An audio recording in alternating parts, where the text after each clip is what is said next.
Recruiting the best and brightest into the military has become such a heavy burden, recruiters are desperately looking for any advantage they can find. The Marine Corps thinks it may have found that advantage. Go till you fall. Setting its sights on coaches like Stephen Burris. Pull.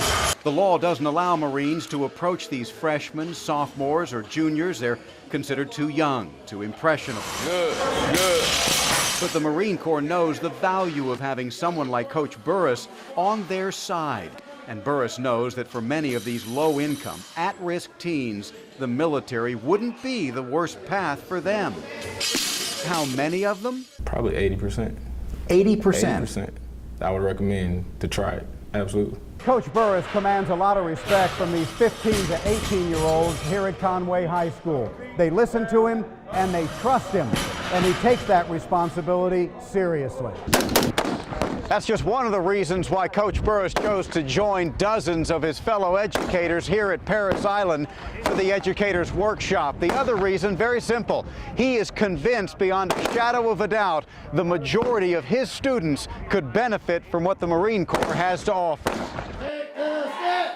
The staff here promised a condensed version of what the Corps calls the Marine Transformation, and most here will tell you they got it. Far exceeded anything I was expecting. When they said they were going to be fully transparent, you say that, but are you really? There's a lot of things that go on here and a lot of myths that people hear. As transparent as they can be, they have been. Targeting these teachers with these workshops cost the Marine Corps $1 million a year. Keep on. Realistic, investigative, it gives you actual jobs. West Florence High career counselor Faith Brown will tell you it's worth it. She went through it last year.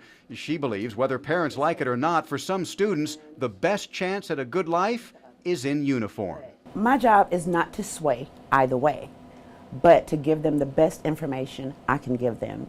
And participating in the Educators Workshop gave me just that. Joshua Johnson ships out to Parris Island in June. He's convinced having someone like Ms. Brown can be important in steering students both to and away from the Marines. Having someone there to even tell you how hard the training is or what you got to do for the training, I think it helps a whole lot because you can understand exactly what you're going to have to go through when you actually get there. Back at Parris Island, the workshop rolls on, and you can already see these teachers beginning to soften to the Corps even more. Ready? Yep, I'm going. 3 days into this education at Parris Island, I asked Coach Burris a familiar question to see if his answer had changed. I think you remember when I asked you how many of the students that you deal with on a day-in, day-out basis could benefit from what something like a Marine Corps would have to offer, and your answer was 80%. Where is it now? It's 100,